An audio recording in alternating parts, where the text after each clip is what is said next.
कमाल का गर्मजोशी से स्वागत करने के लिए और हमारे पूरे भैया जी की टीम का स्वागत करने के लिए बहुत बहुत धन्यवाद।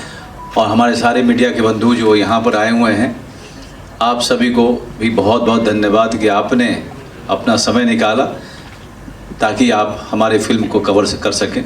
ये हमारे लिए सौभाग्य की बात है। जहाँ तक बात है बिहार आना और कैसा अनुभव होना, मैं साल में 1 या 2 बार तो ज़रूर ही आता हूँ। पटना में एक दिन ज़रूर रुकता हूँ, तो क्योंकि मेरे बहुत सारे दोस्त यहाँ पर हैं। फिर यहाँ से मैं अपने गांव जाता हूँ और ज़्यादातर समय अपने गांव में रहता हूँ। मेरा घर है, मेरा परिवार है। घर और परिवार पर आकर तो सबको अच्छा लगता है, लेकिन हाँ 1-2 साल से थोड़ा सा अजीब लगता है, क्योंकि अब जब आता हूँ तो जिसे कहें कि माता पिता की कमी खलती है। या दैट्स इट। नहीं भाई, मेरे लिए बड़ी सौभाग्य की बात है और ये अचानक हुआ, क्योंकि हम लोग शूटिंग कर रहे थे। तब मेरे डायरेक्टर ने आके मुझे कहा था कि आपको पता है सर कि शायद भैया जी आपकी 100वां काम होगा। तो मुझे बहुत ही आश्चर्य हुआ, क्योंकि मैंने अपने काम को कभी गिना नहीं था। और उसने कहा कि अगर ऐसा होगा तो मैं #MB100 प्रचार में डलवाऊँगा मैं, और देसी सुपरस्टार डलवाऊंगा। तो ये सब मेरे डायरेक्टर की कारस्तानी, इसका मुझसे कोई लेना देना नहीं है। लेकिन लोगों को बड़ा अच्छा लग रहा है, लोग मेरे इस उत्सव में शामिल हो रहे हैं, मीडिया शामिल हो रहा है। मैं देख रहा हूँ कि मेरे मीडिया के जितने भी बंधु हैं हर जगह के, और यहाँ पे जनता और जो दर्शक हैं, वो सबको ऐसा लग रहा है कि जैसे ये उनकी जीत है। तो मेरी सबसे बड़ी उपलब्धि ये है कि उनको मेरी जीत में अपनी जीत नज़र आ रही है। वो सबसे बड़ी बात है मेरे लिए।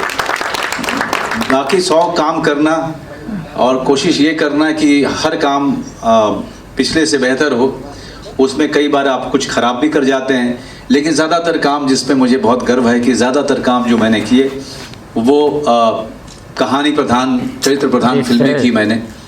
लेकिन अब भैया जी के लिए जब निर्देशक ने मुझे पूरी तरीके से आश्वस्त किया कि वो एक ऐसी फिल्म बनाएगा जिसमें इमोशन जो है, गांव का इमोशन, सौतेले भाई और सौतेले भाइयों के प्रेम का इमोशन, और सौतेली माँ और सौतेले बेटे के बीच उनका जो इमोशन होता है, उसको आगे लेकर के आए। क्योंकि हमेशा हम जब सौतेले की बात करते हैं तो ऐसा लगता है, क्योंकि जिस तरह से फिल्मों में और कहानियों में दिखाया जाता रहा है कि उसमें सब कुछ बुराई होता है। लेकिन जो बिहार से है या MP से है या UP से है, राजस्थान से और उनके गाँव से है, उनको ये भी पता होगा कि सौतेले माँ जो है अपनी माँ के बराबर होती है। सौतेला भाई अपना भाई होता है और उतना ही प्रेम होता है। ये भी मैंने देखा है अब जब मैं बड़ा हो रहा था इस धरती पर। उस इमोशन को हम लोग आगे लेकर के आए हैं और उसको एक मेन स्ट्रीम फॉर्मेट में इसको हम दिखाने की कोशिश कर रहे हैं। तो सबसे बड़ा इसमें जो है वो प्रेम का इमोशन है, और उस प्रेम को खोने का इमोशन है, जो सबके सामने बड़े पर्दे पर कल से दिखने वाला है, 24 मई से। तो वाकई में बहुत ही रोमांचक, बहुत ही रोचक फिल्म ये प्रतीत हो रही है। और एक बात मैंने गौर की है कि ये बहुत ही एक्शन पैक्ड मूवी है, काफ़ी थ्रिलिंग, काफ़ी ज़्यादा एक्शन इसमें भरपूर है। और मुझे पता चला कि 95% जो स्टंट है सर आपने खुद परफॉर्म किए हैं। तो इतनी ऊर्जा, इतना जोश कहाँ से लेकर आ रहे हैं आप? बिहारी वहीं और हम जब बड़े हो रहे थे तो सब कुछ प्योर खाया हुआ है, सब कुछ गांव में। उस समय गाय भैंस बैल ये सब हमारे, जब हम बड़े हो रहे थे तो हमारे जीवन के हिस्सा हुआ करते थे। बकरी, हाथी। अब जब मैं गांव जाता हूं तो देखता हूं कि बहुत सारे लोगों ने गाय हटा दिया, बैल भी हटा दिए, क्योंकि उनको खिला पाना उन लोगों के लिए बड़ा मुश्किल होता है। उसको भूसा वगैरह उसको देना, चारा देना भी उनको काफ़ी महंगा पड़ता है। लेकिन जब मैं बड़ा हो रहा था तो बिहार के गांव जो थे वहाँ पर इस तरह का चलन था, और बिना मिलावट का खाना उसको खाया, और शायद ऊर्जा उसी के कारण अभी तक है।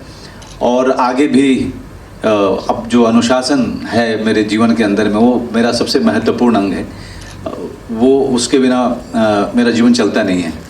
तो एक अनुशासन है खान पान में, जो है एक कंट्रोल है, उसके कारण ये सारे जो स्टंट हैं, मैंने अपने जो एस विजयन हैं, बहुत ही लेजेंडरी तमिलनाडु के एक्शन डायरेक्टर हैं, उन्होंने सारे बड़े स्टार्स के साथ ही हिंदुस्तान के सबके साथ काम किया है, चाहे नॉर्थ का हो चाहे साउथ का हो। उनको मैंने कहा कि सर अब मैं अपने 20 में और 30 में तो हूँ नहीं सर, ये देख लीजिएगा मुझे। तो उन्होंने कहा सर मैं तो 72 साल का हूँ, मैं आपको क्या देखूंगा, आपको सब कुछ खुद ही करना पड़ेगा। तो वो जो है बख्शने वाले थे मुझे, लेकिन हर दिन जो है हनुमान चालीसा पढ़ के जाता था कि हे भगवान आज के दिन जो है रक्षा कर लेना मेरी। करते करते जो 19 दिन 20 दिन का जो सफ़र था एक्शन का, वो एक एक चीज़ मैंने किया है। मैं कह सकता हूँ कि शायद आप 95% कह रही थी, मुझे लगता है कि मैंने 98% खुद किया हुआ है। थोड़ी जबरदस्त तालियां आनी। और वाकई में सभी एक्शन सीन्स जब भी हम लोग देख रहे हैं काफी जबरदस्त लग रहे हैं, काफी दमदार लग रहे हैं। तो आगे भी हम लोग बहुत सारी बातें यहाँ करेंगे, पर हमारे प्रिंट व इलेक्ट्रॉनिक मीडिया से आए हमारे प्रिय मीडिया कर्मी काफी लंबे समय से हमारे बीच हैं। तो मैं आप सभी से अब निवेदन करूंगी कि आप सभी एक एक करके अपने प्रश्नों को हमारे देसी सुपरस्टार श्री मनोज बाजपेयी सर से पूछें। ये नॉर्मली हम यूपी बिहार में लोग भैया जी बोलते हैं, तो इस फिल्म का टाइटल भैया जी तो उसका कहाँ से कंसेप्ट आया? जी, कहानी जब लिखी जा रही थी तो उसमें भैया जी का काफ़ी जिक्र हो रहा था, तो हमारे डायरेक्टर ने सोचा कि फिल्म का नाम भैया जी ही रखेंगे, क्योंकि फिल्म उस किरदार के इर्द गिर्द उसी की यात्रा पे फिल्म चलती है। तो वो चरित्र जो है इस फिल्म की रीढ़ है, तो इसलिए उन्होंने सोचा कि इस फिल्म का नाम भैया जी रहेगा। हेलो, इस फिल्म से क्या सामाजिक संदेश जाएगा मनोज जी आपके 100वें फिल्म से? प्रेम, परिवार से प्रेम, परिवार ही सब कुछ, ये सबसे बड़ा संदेश है। बीच में पूरा गोली बंदूक चल रहा है एकदम। एक निवेदन है मेरी, बाकी में का कीर्तन होला। जितने भी लोग प्रश्नों को पूछने की कोशिश कर रहे हैं अपने हाथों को ऊपर कर दें, माइक आप तक पहुंच जाएगी। माइक पहुंच गया मेरे पास। सोनू राज मेरा नाम हुआ, सीतामढ़ी से हूँ मैं, और सीतामढ़ी का इसमें जिक्र हुआ है। नहीं, तो क्या सीतामढ़ी पुपड़ी? नहीं, सीतामढ़ी है। पुपड़ी ये गलत है क्या? नहीं, देखिए क्या है कि जो जिन्होंने लिखा है उनका संबंध ही नहीं है बिहार से, बेचारों का। ओके और मैंने उनको कभी सही करने की कोशिश भी नहीं की, क्योंकि जब कहानी कहते हैं तो बहुत सारी चीज़ें जो हैं काल्पनिक भी होती हैं। और छत्तीसगढ़ के हैं राइटर जो डेनमार्क में ज़्यादातर समय बिताते हैं और बम्बई आते हैं जब उनको काम मिलता है, तो दीपक किंगरानी। और सही करना ही क्यों है कि बहुत सारी चीज़ें काल्पनिक हैं, तो ये जगह भी थोड़ा काल्पनिक रहे तो ज़्यादा अच्छा है। सर विज्ञापन से आरजे चोखा बात कर रहे थे। कहाँ? हाथ? हाँ सर, है ना? नहीं बनी। तो भैया जी रोल करे खातिर रंगा के कितना तैयारी करे पड़ल भैया जी बने खातिर? देखिए जितना रोल आदमी करेला सब में 2 से 3 महीना ते जाला। जब भैया जी होते रहे तब हमरा के राइटर और डायरेक्टर बार बार ही लोग हमरा के शामिल करते रहे लोग अपना पूरा राइटिंग में, हमरा के सुनावत रहे लोग, हमारा राय लेते रहे लोग। तो वो तैयारी में ही बहुत सारा हमने के हमरा और के जो सजेशन रहे, जो राय विचार रहे, सब लोग रखलस, वह तैयारी में हमार बहुत सारा तैयारी हो गई रहे। और जहाँ तक बात है जो कपड़े का और उसका इमेजिनेशन कि कुछ कपड़ा हो जो उधर से मिलता जुलता हो, हमारे गांव देहात में जैसे लोग पहनते हों, तो उसके लिए जो हरिपाल हैं जो कॉस्ट्यूम डिज़ाइनर हमारे, वो उन्होंने एक डिज़ाइन किया जो बहुत ही काबिल कॉस्ट्यूम डिज़ाइनर है, जो वहाँ के हमारे सारे देहात के कपड़ों से मिलता जुलता कपड़ा उसको इमेजिन किया, उसको पेपर पे ड्रॉ किया। और तो जो हमारी जो पूरी की पूरी प्रक्रिया होती है, चाहे वो राइटिंग का हो, चाहे वो कॉस्ट्यूम का हो, चाहे वो स्क्रिप्ट को लगातार पढ़ने का हो, फिर उसके कई सारे जो आयाम हैं उस पर काम करने का हो, तो समय लग जाता है हर चीज़ को वहाँ तक लेके आते आते। एक्शन हमने लार्जर दैन लाइफ रखा है, लेकिन सारे सीन्स बहुत ही रियलिस्टिक तरीके से हमने रखने की कोशिश की है। एक्शन में भी कोशिश किया है कि कैरेक्टर को ना छोड़ा जाए, नहीं तो एक्शन हमेशा आइटम लगना शुरू हो जाता है। तो कोशिश ये कि एक्शन के समय में भी भैया जी ही लगे, वो बहुत बड़ी कोशिश है। हेलो, हाथ उठाइए। बादशाह की गली में आके उसका पता नहीं पूछते, हाँ, गुलामों के झुके हुए सर खुद ब खुद उनका पता बताए। तो नमस्कार मनोज आप वाजपेयी जी। अपना पता तो बताइए। रजनीश, न्यूज 18 से नमस्कार।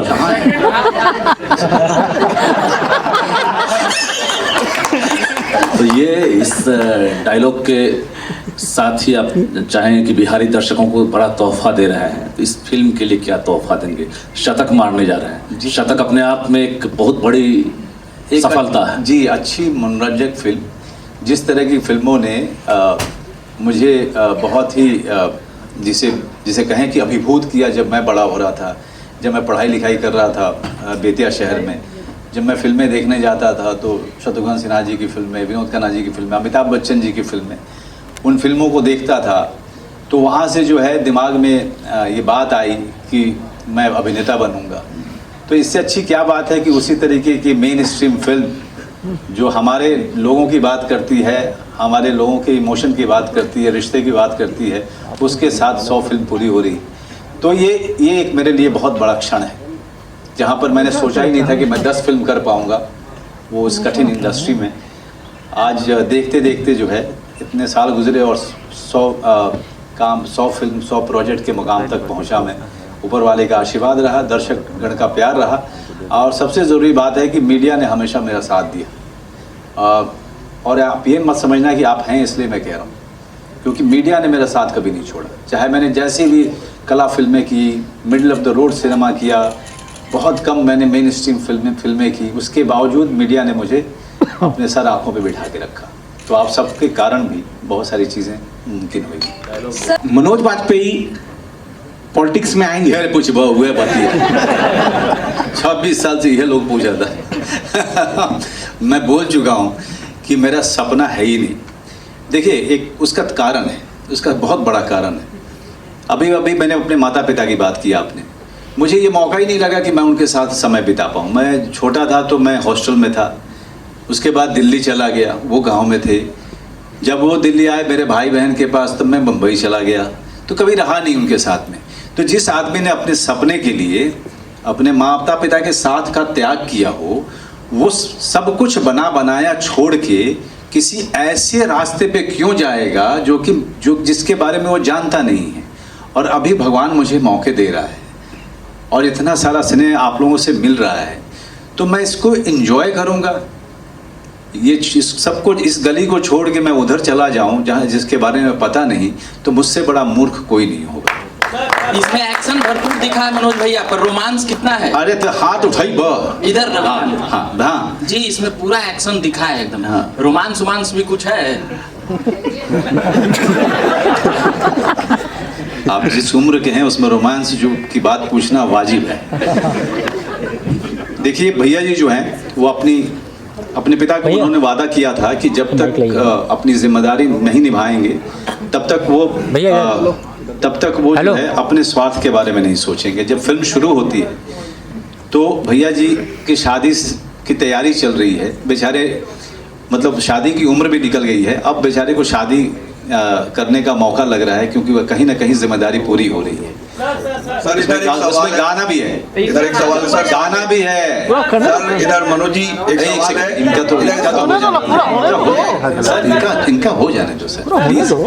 हाँ, तो शुरू में जो है बड़े संगीत वगैरह के साथ में उनके पूरे शादी की धूमधाम, और जिस लड़की से हो रही है वो भी कई साल से उनका इंतज़ार कर रही थी कि कब ये जिम्मेदारी से अपने मुक्त हों, जब शादी होगी अब अपना जीवन चलेगा, तो उतना रोमांस होगा, है ना? आप पूछिए।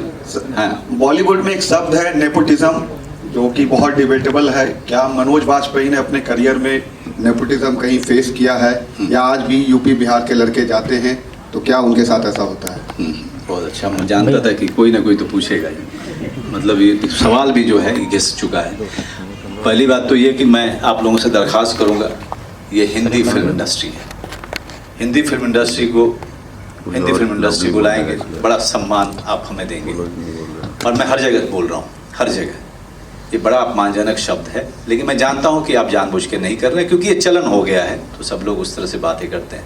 दूसरी बात, आपको ये समझना पड़ेगा कि जब आप पीछे मुड़ के देखेंगे मेरी फिल्मों को, तो मेरी फिल्में जो मैंने की हैं, चाहे वो अलीगढ़ हो, चाहे वो राजनीति हो, चाहे वो पिंजर हो, चाहे सत्या हो, चाहे शूल हो, कौन हो, ये सारी फिल्में जो परिवार के लोग हैं या हमारी उम्र के जो लोग थे वो लोग नहीं छुएंगे कभी, क्योंकि ये जो फिल्में हैं आपको एक कलाकार के रूप में स्थापित करती हैं, एक स्टार के रूप में स्थापित नहीं करती। तो मैंने उन फिल्मों को चुना, तो वहाँ पर मुझे कंपटीशन वहाँ से नहीं था। अगर कंपटीशन था भी तो मेरे सरीखे कलाकारों से था, और उनके साथ कंपटीशन में मुझे बड़ा मज़ा आता था, क्योंकि वो बड़े कमाल के कलाकार, चाहे के मेनन हो, चाहे नवाज़ हो, चाहे इरफान हो, तो हम लोग एक दूसरे के साथ उठते बैठने वाले लोग, एक दूसरे से सीखने वाले लोग थे। तो ये बिल्कुल अलग राह थी जो मैंने ली थी। तो इसलिए मेरे रास्ते में वो जो कठिनाई की बात आप कर रहे हैं वो मेरे रास्ते में नहीं आया, क्योंकि मेरा रास्ता अलग था। और उस रास्ते पे चलते चलते मैंने बहुत सारी फिल्में की, एक अभिनेता के तौर पे एक नाम कमाया, एक सम्मान कमाया उससे। लेकिन जहाँ तक आपकी बात जो आप पूछ रहे हैं, देखिए एक बिजनेसमैन का बेटा ना अपने पुराने मैनेजर को भी अपने गले पे नहीं बैठने देगा। वो अपने जो बेटा बड़ा होगा तो उससे मैनेजमेंट करा करके उसको बना बनाया बिजनेस देता है। तो जब हम इंडस्ट्री कहते हैं, फिल्म इंडस्ट्री कहते हैं, तो जाहिर सी बात है कि अगर कोई प्रोडक्शन कंपनी है और उसका बच्चा अगर वो एक्टिंग में आना चाहता है तो वो उसको प्रेफर करता है, उसको वो ट्रेनिंग कराता है, इधर उधर जो है उसको बहुत सारे अनुभव करा करके वो उसको लॉन्च करता है। और मुझे इस बात से दिक्कत नहीं रही। दूसरी बात, मैं इस बात को जानता था कि अगर मैंने अपने आप पे तैयारी नहीं की तो मुंबई शहर में मेरा कोई है नहीं। तो जो पहला अवसर मुझे मिले वो एक बड़ा अवसर साबित हो, इसके लिए मुझे अपने ऊपर काम करना पड़ेगा, अपनी ट्रेनिंग करनी पड़ेगी। इसलिए मैं गांव से मुंबई नहीं गया, मैं गांव से दिल्ली गया, वहाँ ग्रेजुएशन करते समय ही थिएटर किया, कई साल थिएटर किया, अपने आप को एक अभिनेता के तौर पे स्थापित किया रंगमंच में। तब मैं मुंबई गया। सारे काम आप देखेंगे, कभी भी हर बार कोशिश ये रही कि ये वो अवसर मुझे अब अगले मुकाम तक लेके जाए या बड़ा अवसर साबित हो। और यही बात मैं जो बाहर से आने वाले हैं उनको मैं कहना चाहता हूँ कि अब नेपोटिज्म की बात छोड़ दीजिए। ज़रूरी है कि आप अपने ऊपर इतना काम कीजिए कि जो भी अवसर आपको मिले, चाहे छोटे से छोटा हो, आप उसको बड़ा अवसर में तब्दील करें। वो काम जब सीख लेंगे, काबिल हो करके मुंबई जाएंगे तो आपको दिक्कत नहीं आएगी। मनोज सर, मेरा नाम प्रीतम हुआ, बोलो जिंदगी से हूँ। सर हमारा प्रश्न ये था कि मैं रिक्वेस्ट करूंगी कि ये हमारा आखिरी सवाल है जी। तो आप प्लीज अपना प्रश्न पूछिए। मैं कर लूं? बिल्कुल बिल्कुल सर। तो जब भी कोई ऐसी मूवी आती है जिसमें थोड़ा थ्रिलर होता है, एक्शन, गैंगस्टर दिखाया जाता है, तो ये भी कहा जाता है कि वो जो मूवी है वहाँ के उस मिट्टी के इतिहास से जुड़ी है। वर्तमान के दौर में ऐसे मूवी आने पर उस मिट्टी को, उस प्रदेश को एक फर्क पड़ता है, उनकी छवि पे वर्तमान में फर्क पड़ता है। क्या आप ऐसा मानते हैं? देखिए, छवि मैं अपनी ज़मीन की क्यों बिगाड़ूंगा? मैं एक कहानी कह रहा हूँ, और वो कहानी उत्तर प्रदेश में भी हो सकती है, वो कहानी मध्य प्रदेश में भी हम डाल सकते थे, हम कहीं भी डाल सकते थे। या ये चुनाव हमारा था, लेकिन हमें लगा कि यहाँ से इस तरह की मुख्य धारा की फिल्म बनी नहीं है उस मिट्टी से, तो उस मुख्य धारा की फिल्म को और उसकी कहानी को यहाँ के मिट्टी में, उस मिट्टी में डाला जाए और वहाँ की परंपराएं और रिश्ते उसको जो एक्सप्लोर किया जाए। भले ही ये मेन स्ट्रीम फिल्म है, भले ही इसमें बहुत सारा एक्शन है, लेकिन जो हमारे जो संस्कार हैं उसको हमने एक्सप्लोर करने की कोशिश की है, लोगों तक लेके जाने की कोशिश की है। फिल्म अच्छी है, फिल्म बहुत कमाल करेगी, तो वो जो रिश्ता है, वो जो सारे संबंध जो आप दर्शक देखेगा, मुंबई का, तमिलनाडु का या बाहर के जो दर्शक देखेंगे, उन तक ये भी तो पहुंचेगा कि यहाँ पे रिश्ते कैसे होते हैं, यहाँ पे सौतेली माँ और सौतेले बेटे के बीच में किस तरह का जो है सम्मान भी होता है, प्रेम भी होता है, एक विश्वास भी होता है, वो भी तो देखेंगे। वो भी देखेंगे कि दो सौतेले भाई सगे भाई के जैसे होते हैं या उससे बढ़ के होते हैं, ये भी तो देखेंगे। ये भी तो हमारी मिट्टी की बात है। तो और इसमें कोई गैंगस्टर नहीं है, भैया जी गैंगस्टर नहीं है। भैया जी अपने गांव और ज़िले के बड़े बूढ़ों का ख्याल भी रखते हैं और सारे लोग उनको बहुत प्रेम करते हैं, लेकिन उनके ऊपर मुसीबत आ जाए तो पूरे ज़िले के लोग उनके साथ हो लेते हैं। भैया जी वो भी एक आदर्श हैं अपने लोगों के लिए, उनके लिए लड़ते हैं, उनकी रक्षा करते हैं। तो ये भी बात तो सीखेंगे लोग। राजनीति पे कुछ पूछा जा सकता है मनोज जी? नहीं, आचार संहिता मैं आपसे दोबारा निवेदन करूंगी कि ऐसे प्रश्नों से आप कृपया करके बचें। ऐसे प्रश्नों को इस मंच के माध्यम से आप ना पूछें। अच्छा और मनोज सर, एक प्रश्न, ये हमारा मनोज सर, आखिरी प्रश्न था सर। प्रश्न नहीं कर रहे हैं। ये कहानी कहीं ना कहीं आपसे ही शुरुआत हुई है। मैंने सुना था कहीं आप न्यूज़पेपर में कभी कुछ खड़े थे, आपसे ही गई है। मैंने कुछ न्यूज़पेपर में थिएटर के समय पढ़ा था मैंने, लेकिन उसको मेरे डायरेक्टर राइटर ने बहुत सारा बदल भी दिया। तो अब ये कहानी मेरी रह भी नहीं गई। अब मैं जो कहानी मेरी थी अब उस पर कुछ और बनाऊंगा मैं। लेकिन हाँ, उसमें उसका जो नायक है वो 22-23 साल का है, इसलिए वो फिल्म भी अलग होगी। और सभी प्रिय मीडिया कर्मियों को मैं पुनः बहुत बहुत धन्यवाद कहना चाहूंगी। आप